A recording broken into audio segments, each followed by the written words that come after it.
to pass on their message. And now in the middle of this, we have people. Comme il est de coutume, le président de la République du Cameroun, son Excellence Paul Biya, s'est adressé à la nation le 31 décembre dernier à l'occasion de son discours de fin d'année. Une adresse lors de laquelle le chef de l'État est revenu sur certains faits majeurs qui ont marqué l'année 2017 et a fait des annonces pour l'année 2018, notamment la poursuite de la lutte contre les sécessionnistes dans les parties dites anglophones et la sécurité assurée pour la tenue des élections en 2018. L'équipe de AFTVC Afrique a donné la parole à quelques hommes politiques, autorités administratives et jeunes pour leur décryptage. Disons que le discours du chef de l'État Paul Biya s'inscrit dans l'air du temps. C'est-à-dire que quand on observe la conjoncture au Cameroun, qu'elle soit politique, économique, sociale, culturelle, il est clair qu'il y a péril dans la demeure. Et de ce point de vue, le discours de Paul Biya ne pouvait que refléter la réalité. Particulièrement, je n'ai pas eu de grandes annonces. Et c'est vrai qu'on ne pouvait pas aussi s'y attendre, eu égard justement à ce que je viens d'évoquer, la conjoncture, avec notamment ce qu'on sait, la crise anglophone, la lutte contre Boko Haram, mais aussi l'économie camerounaise qui bat de l'aile. Donc, pour moi, il y a eu juste un faux suspense parce que Paul Biya a confirmé la tenue des élections en 2018, ce qui en réalité n'est pas une annonce. En fait, comme d'habitude, on a le sentiment que les discours se ressemblent, qu'il n'y a pas grand-chose qui avance. Et j'ai peut-être loué la mesure, le sens de la mesure qu'a pris le chef de l'État, parce qu'il ne s'est pas versé à communiquer des chiffres comme par le passé. C'est quand même un fait inédit et aussi pertinent à noter que le président n'a annoncé aucun chiffre dans ce discours-ci, alors que par le passé, il nous parlait des milliers d'emplois créés au Cameroun. Ça veut dire qu'en réalité, il s'est rendu compte que ça ne va pas, ça ne marche pas. Un autre élément qui m'a marqué, c'est que le président ait choisi de faire fi d'un ensemble de sujets vraiment pertinents. On pense par exemple à la brouille survenue à l'ENAM, à l'affaire Nanang et nombreux autres sujets. C'est aussi vrai qu'il a voulu rassurer le peuple camerounais au lieu de diviser. Et on peut également s'interroger sur sa façon en réalité de gérer et surtout de communiquer sur la crise anglophone, notamment sur les mesures prises par lui et son gouvernement. En clair, il invite les Camerounais à continuer de travailler, il fait comprendre que les velléités de division ne vont pas passer et qu'il est le garant de la sécurité nationale. Mais ce qui est pertinent pour ce qui est de la crise anglophone, c'est qu'il estime que le fait d'avoir créé la commission pour la promotion du bilinguisme et du multiculturalisme est une solution. Sauf qu'il précise même que le rôle sera essentiel. Ça veut dire que jusqu'à preuve du contraire, jusqu'à l'heure actuelle, la place, le rôle, comment dirais-je, le poids de cette commission-là ne se fait pas sentir. Et c'est à ce niveau qu'on peut comprendre un peu la prise de décision, la création des comités en amont, à un point fini au Cameroun, qui finalement ne relèvent pas ou ne révèlent pas leur pertinence. Deuxième chose également, c'est que le président a pris le parti des Camerounais en montrant que la décentralisation n'est pas effective, puisqu'il a fait part de ce qu'il a fait des consultations, il a recueilli des avis qui témoignaient de la volonté des Camerounais, notamment ceux du sud-ouest et du nord-ouest, de participer au développement local. À partir de ce moment donné, ça veut simplement dire que la décentralisation est un frein, puisqu'elle n'avance pas au niveau d'aujourd'hui, elle constitue un frein, et que Paul Biya, encore une fois, a battu ses ministres qui disent que tout va bien en confessant que la décentralisation au Cameroun n'est pas effective, et que peut-être les velléités des Camerounais, des régions anglophones et des régions anglophones auraient été évitées si effectivement la décentralisation avait pris corps. Donc globalement, c'est un discours qui n'émeut personne, qui n'a pas de grande annonce. La preuve, le président avait l'air vraiment circonspect, mesuré, et pas comme par le passé où il qualifiait les Camerounais d'apprentis sorciers. Au contraire, il était conciliant, même s'il a été ferme sur ce que le Cameroun demeurera uni dans sa diversité. Dans le contexte où ce discours a été produit, c'est-à-dire ce contexte de la crise anglophone et de toutes les supputations qui sont ouvertes à la suite de cette situation de désordre qui règne dans ces parties du pays, ce discours était un bon discours qui a le privilège d'être précis sur un certain nombre de questions sur lesquelles il y a beaucoup de spéculations. Il se dit qu'il faut un dialogue. Les uns et les autres vont et viennent, parfois des acteurs de la communauté internationale, et ils préconisent, je crois, pour des raisons politiquement correctes, le dialogue. Je suis de ceux qui n'aiment pas que le pays fonctionne de façon informelle. Et face à cette exigence de dialogue que les uns et les autres évoquent, le discours du chef de l'État était plutôt précis et clair. D'abord, il a fait comprendre que le dialogue, c'est lui qui le fait. Il a d'ailleurs dit qu'il est en train de le faire. Il a dit qu'il consulte. Il a dit qu'il a reçu des avis des uns et des autres. Il a dit que les membres du gouvernement consultent, reçoivent de nombreuses personnalités du pays. Donc, il est précis sur la façon dont le dialogue doit se faire. En l'occurrence, beaucoup de gens s'attendent ou veulent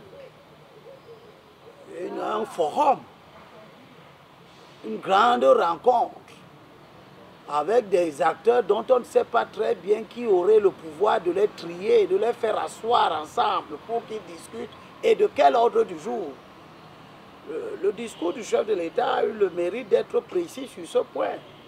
Il a dit que le dialogue doit se dérouler dans un cadre institutionnel. Ça veut dire qu'il n'y aura aucun rendez-vous informel, aucune assise qui se tiendrait quelque part, qu'on baptiserait peut-être une autre forme de tripartite, un événement aussi informel. Donc le chef de l'État a été précis. Il a été précis. Sa position peut ne pas nous plaire. Elle peut ne pas plaire à certaines personnes qui auraient voulu un autre forum dans le style d'une tripartite. Des gens viendraient s'asseoir, le gouvernement, lui-même le président, comme le demandent certaines personnes. Il a été clair. Il n'y aura rien dans ce sens. Le dialogue, lui, il est en train de le faire. Il est même en train de le poursuivre. Et le dialogue, là, ne peut se faire que dans un cadre institutionnel. C'est-à-dire que ce ne sont que des gens comme lui qui ont un mandat du peuple camerounais qui peuvent faire ce dialogue en écoutant à gauche et à droite qui ils veulent écouter et faire la synthèse qu'il voudra bien faire et tirer les conclusions qu'il voudra bien tirer. Donc, il y a une précision là-dedans qui est très intéressante, qui permet à tous ceux qui sont de bonne foi de ne plus spéculer et de se déterminer par rapport à l'orientation du chef de l'État. La deuxième chose que ce discours a de particulièrement intéressant, c'est que le discours a eu le privilège de dire que certaines choses ne se feront pas. Parce que l'une des revendications qui a émergé à la suite des désagréments ou des désordres que nous observons dans la région, dans les régions du nord-ouest et du sud-ouest, c'est que à côté de la revendication sécessionniste, il y a une revendication de retour au fédéralisme. Le chef de l'État a été précis dans son discours.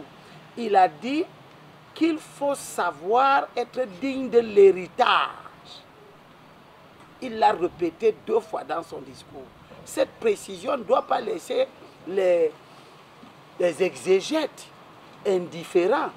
Le chef de l'État dit qu'il faut savoir rester digne de l'héritage. De quel héritage parle-t-il?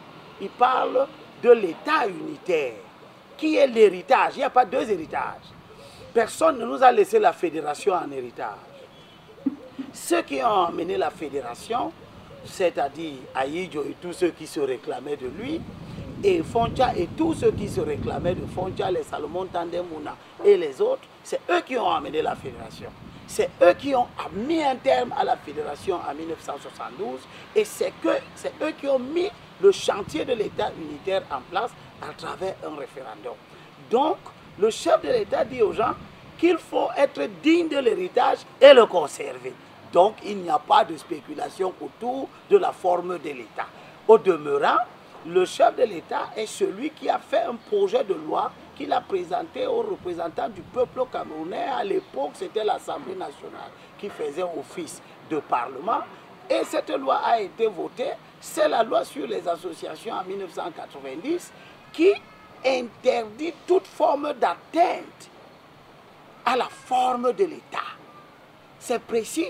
Donc c'est un peu illusoire et spéculatif que les gens demandent au président de la République qui a fait une loi et qui doit la respecter parce que mieux que c'est quand même extraordinaire que les gens pensent qu'un chef de l'État va faire une loi et lui-même va organiser le piétinement de cette loi. Donc le chef de l'État a dans ce discours-là le mérite d'être clair en faisant savoir à tous ceux qui spéculent sur une discussion qui devrait être ouverte sur la forme de l'État. Il est clair en disant aux gens la forme de l'État que nous avons est un héritage, il faudra le conserver, il faudra rester digne de cet héritage. Je crois que c'est le 2e moment fort de ce discours. Le 3e moment fort, c'est que le chef de l'État est précis. Il y aura les élections cette année. Il le dit que cette année sera une grande année électorale.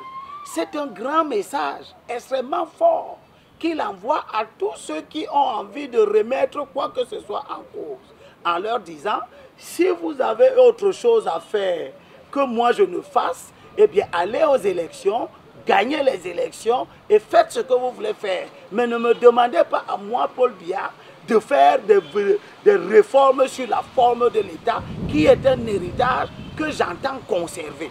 Donc le discours du président de la République sur ces 3 grands moments qui préoccupent extrêmement la population camerounaise, les élites camerounaises, notamment les élites politiques, le président est très clair là-dessus.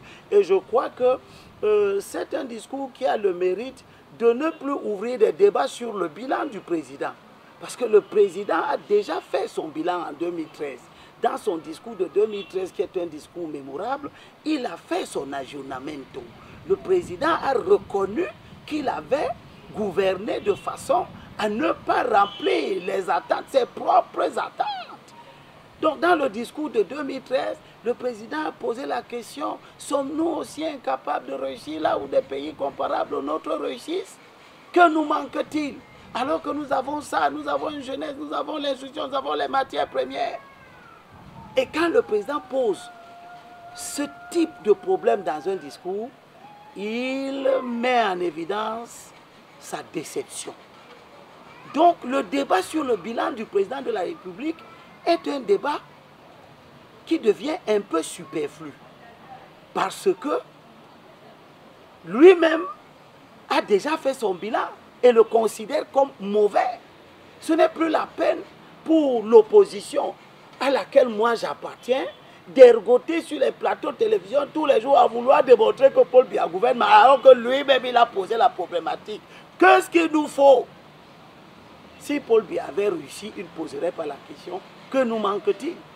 S'il avait réussi en 2013, il ne dirait pas que des pays comparables aux nôtres réussissent là où nous on échoue. Donc il sait que nous avons échoué. Il sait que sa gouvernance a été mauvaise. Il sait que ces 34 ans de gouvernance, eh bien, ça a été 34 ans de temps à peu près perdu. Dans des discours antérieurs qui m'a été souvent donné de rappeler en des circonstances comme celle-ci, le président de la République lui-même dit que les résultats du gouvernement sont en deçà des attentes. Donc le président a une forme d'honnêteté qui le caractérise. Il reconnaît son échec. Nous n'avons plus rien à dire là-dessus. Parce que si nous continuons à ergoter sur les échecs du gouvernement, eh bien, nous allons le rendre beaucoup plus intéressant que nous, puisqu'il va prendre la posture d'un homme humble, d'un homme qui reconnaît qu'il a échoué. C'est pour cela qu'il dit que l'année 2013 est une année particulièrement importante. C'est une année électorale.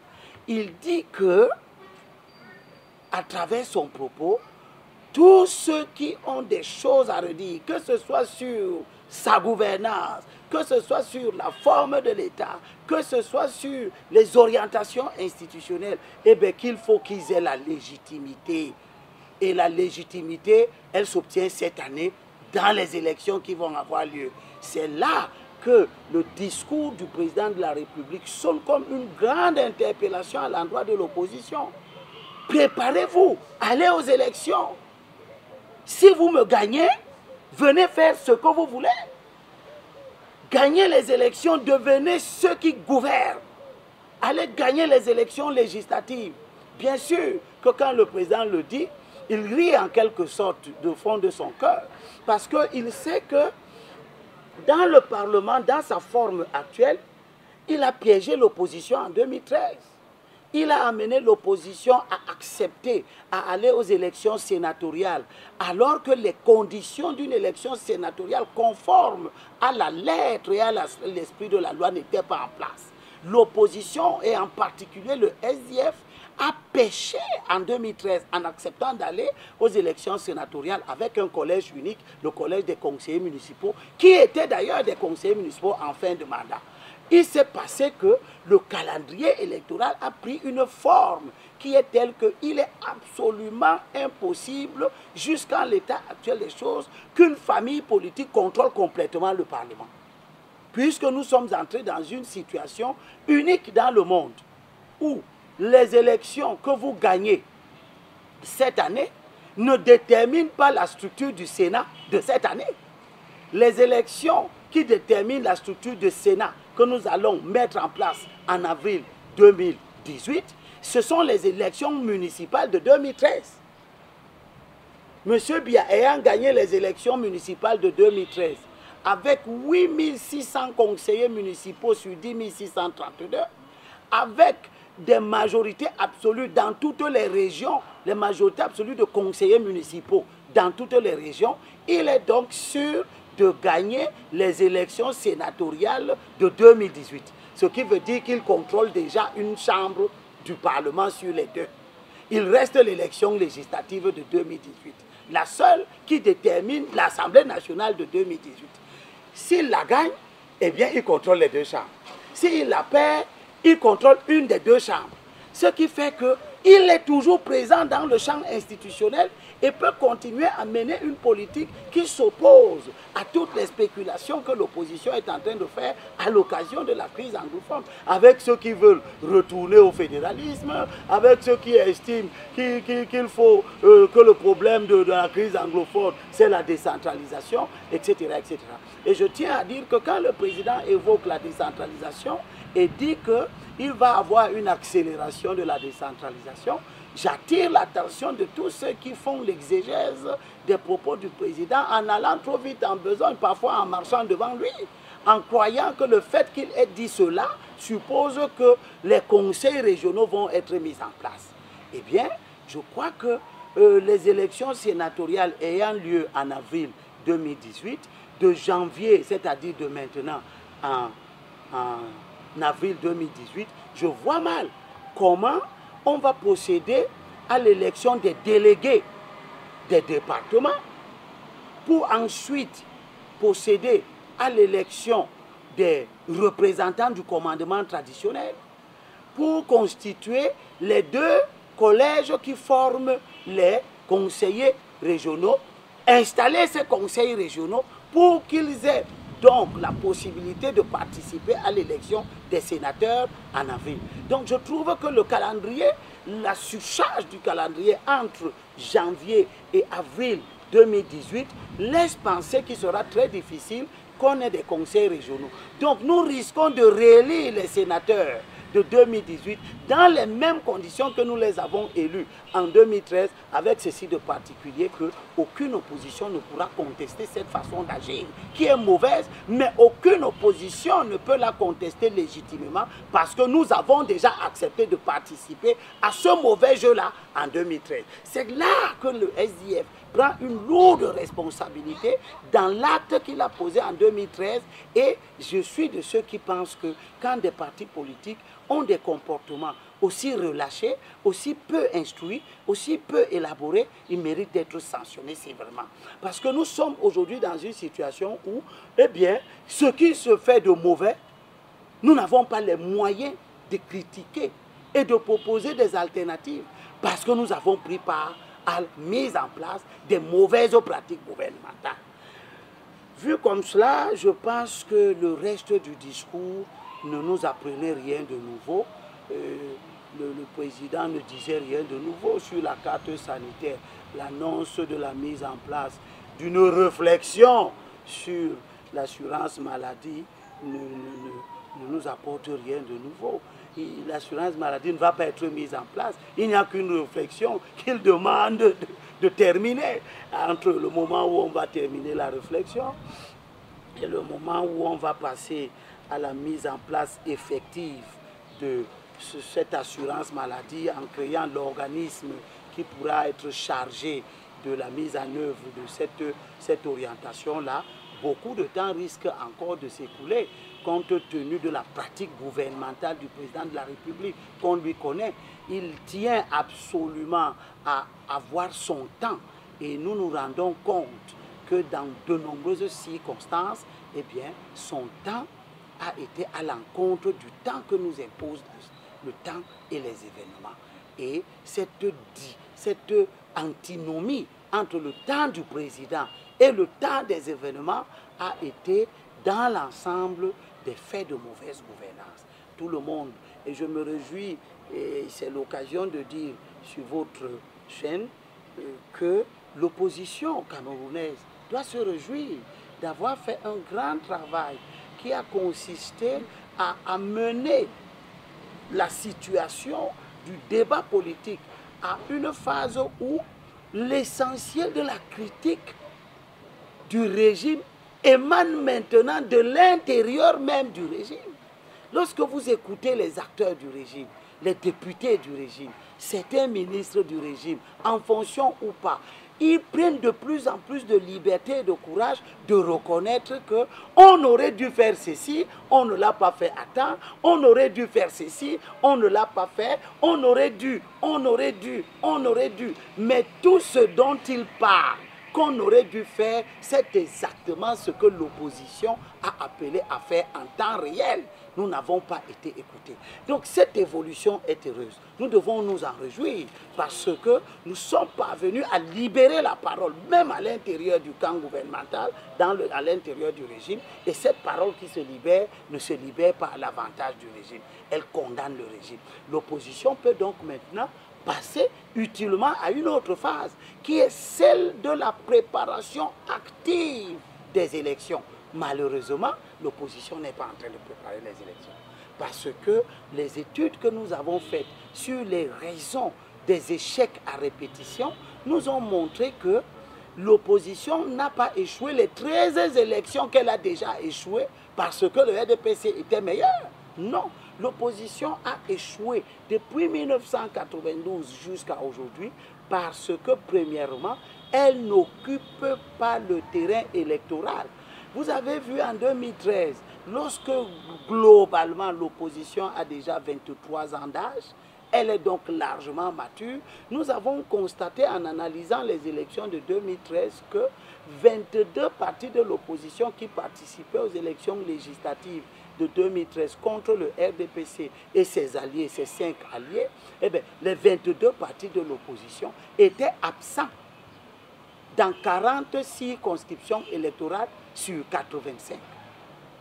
46 conscriptions électorales sur 85, où les électeurs du changement ne pouvaient voter personne parce qu'il n'y avait aucun candidat dans ces 46 conscriptions. Ces 46 conscriptions-là ont 89 sièges à l'Assemblée nationale. 89 sièges de députés.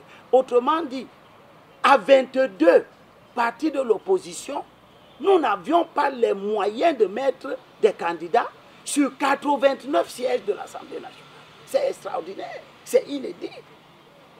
Comment pouvons-nous gagner le RDPC? Tant il est que nous entendons par gagner, pas pour quelques postes de députés à l'Assemblée nationale.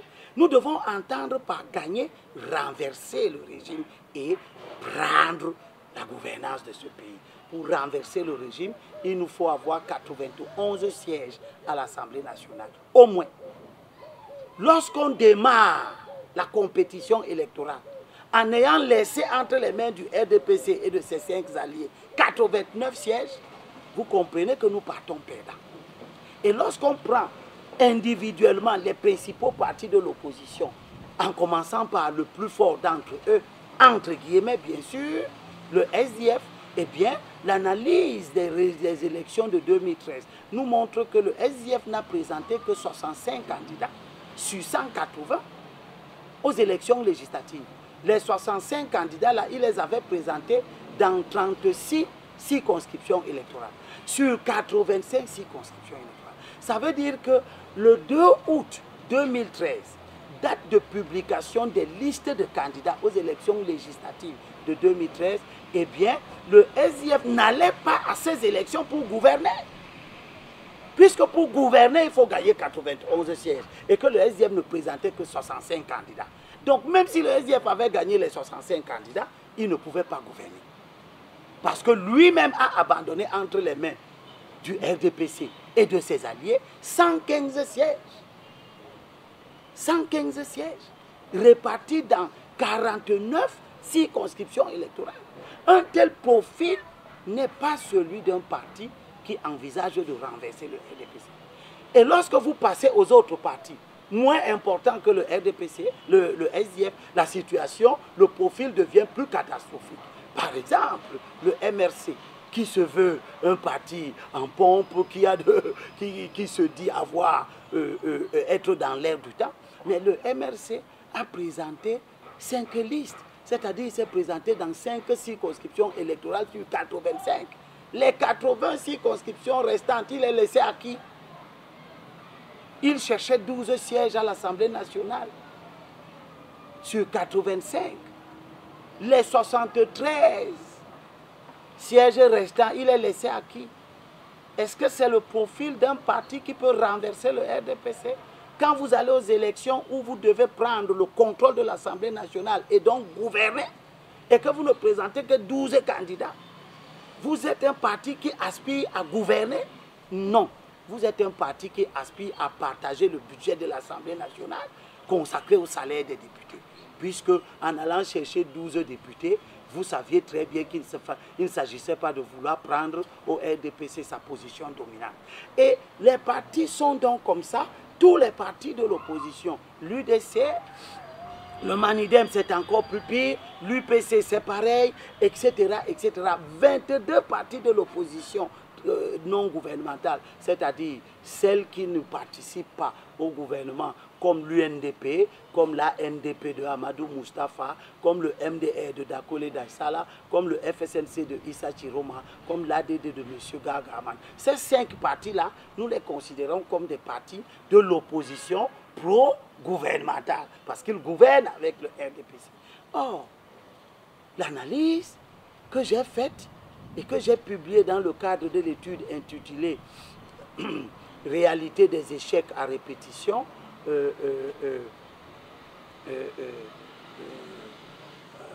analyse des caractéristiques intrinsèques des partis de l'opposition, eh bien, cette étude nous a montré que les raisons de notre défaite ou de nos échecs à répétition ne se situent pas dans la qualité ou des performances gouvernementales du RDPC, mais se situent en nous-mêmes, dans le fait que nous sommes incapables d'être présent devant le RDPC sur tous les fronts de combat. Les élections législatives sont une espèce de match qui se joue sur 85 stades en même temps. Ces stades-là, nous les appelons les circonscriptions électorales. Pour gagner le RDPC, il faut être présent devant lui dans les 85 stades.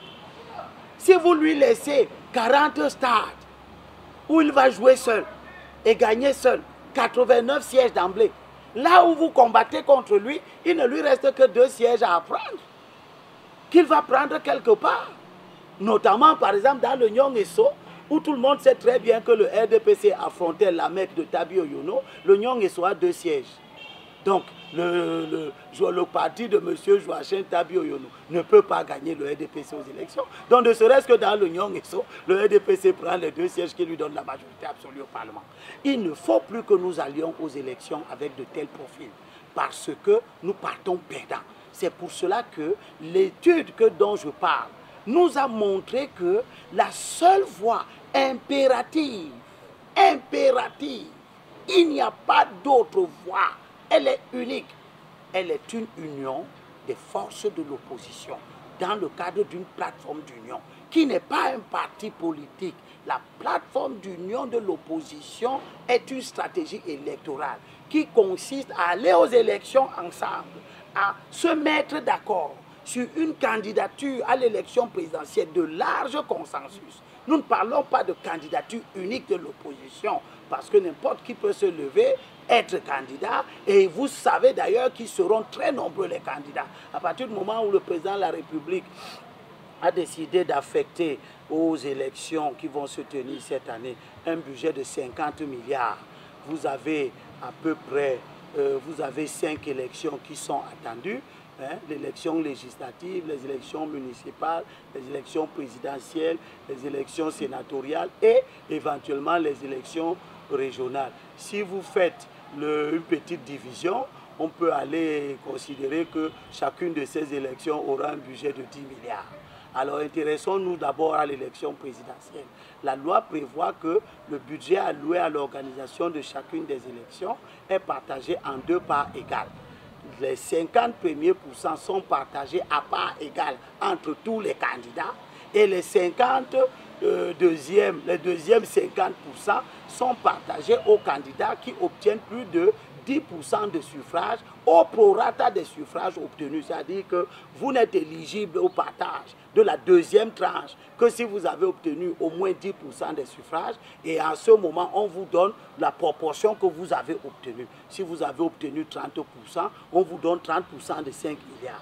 Alors, si vous prenez les premiers 5 milliards à partager, vous vous rendrez compte que si nous imaginons une situation où on est 40 candidats à l'élection présidentielle, vous divisez 5 milliards par 40, ça vous fait 125 millions. Vous voyez très bien que c'est très alléchant. Il y aura tellement de candidats, personne ne va accepter de se retirer au profit de celui qui peut être le mieux placé pour porter les aspirations de l'opposition. Donc, les germes de notre défaite sont là-dedans, dans notre incapacité à faire valoir l'intérêt général qui, ici, se résume à ce que les électeurs du changement veulent.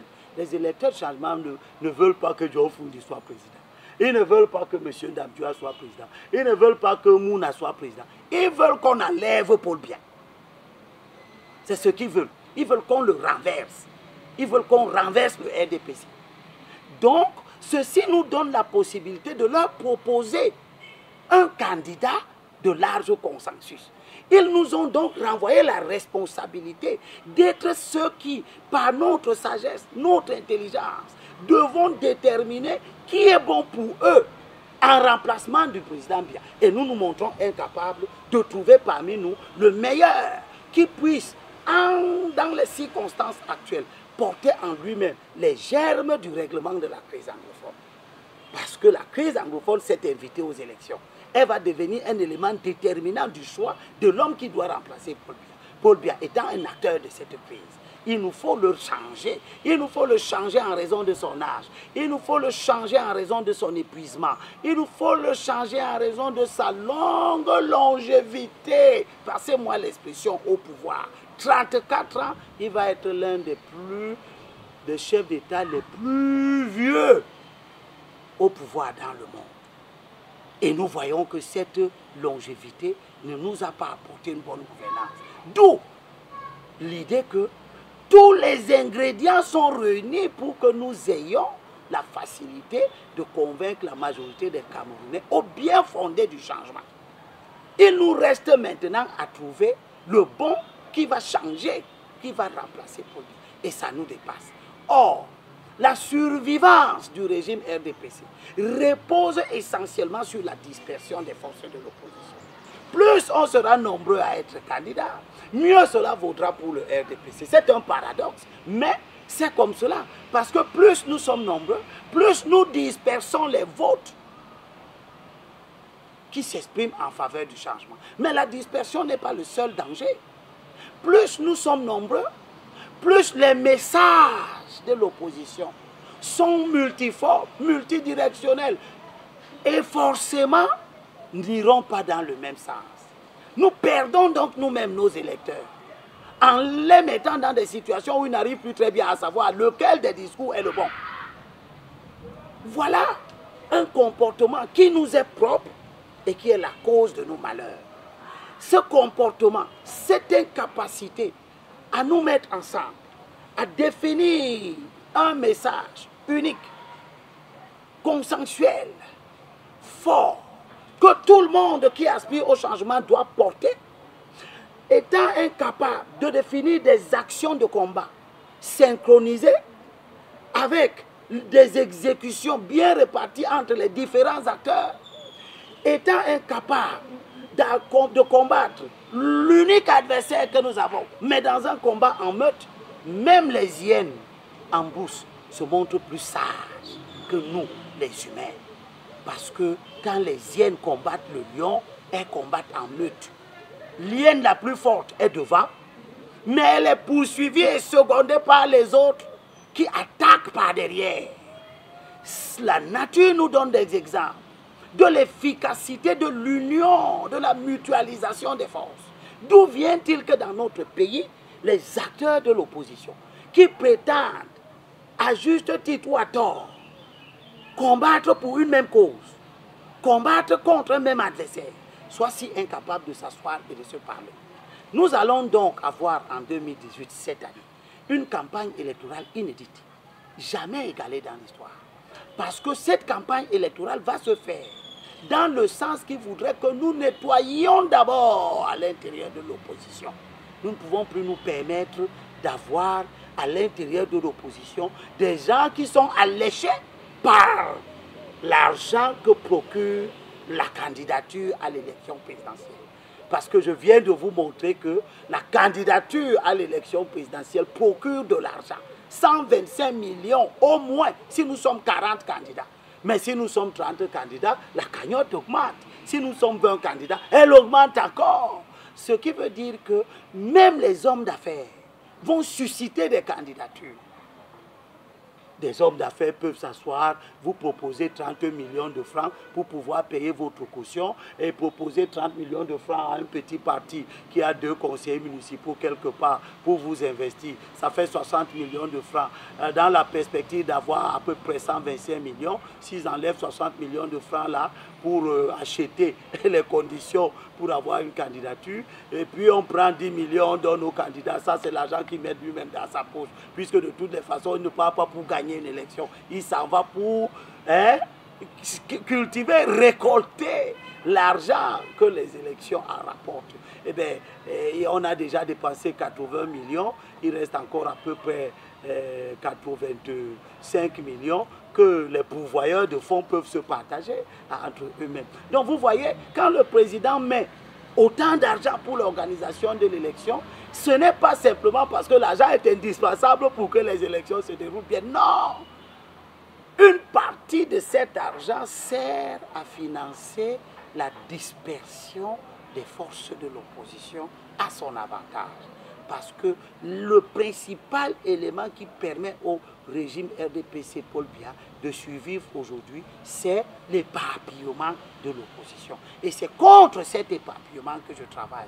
Le message, c'est donc que tous ceux qui ne seront pas dans l'union seront avec le pouvoir. Parce que tous ceux qui travaillent, de quelque manière que ce soit, directement ou indirectement, pour que l'opposition soit dispersée, travaillent pour que le pouvoir gagne. À bon entendeur, salut.